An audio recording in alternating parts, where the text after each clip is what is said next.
والإمام الخميني رضوان الله تعالى عليه ونسأل الله أن يحشرنا معه. الإمام الخميني قاتل صدام كرجل كافر. والعراقيين الذين سقطوا بسبب الحرب ودول الأيتام الموجودين ودول الأرامل من يتحمل مسؤوليتهم؟ شنو يتحمل مسؤوليته؟ حرب.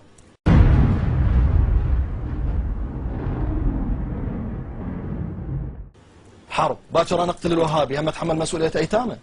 ماكو هيك. حرب نظامية هاي. حرب نظامية واجهونا. يعني هل من العدالة الآن إنه هؤلاء اللي سقطوا آبائهم بالحرب ما لهم أي حقوق؟ ما لهم أي حقوق، والله ما يستحقون الحقوق.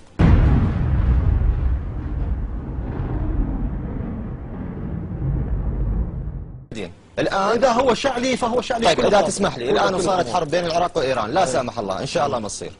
أنت ويا من توقف؟ ويا إيران. ويا إيران. ويا إيران. ويا إيران.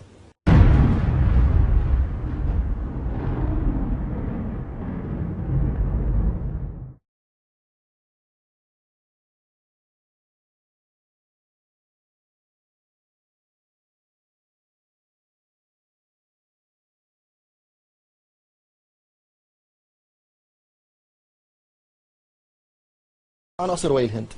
إذا الإمام المعصوم صار ويا أمريكا وراد يقاتل العراق أنا أصير ويا أمريكا. إذا الإمام المعصوم صار ويا إسرائيل وقاتل العراق أنا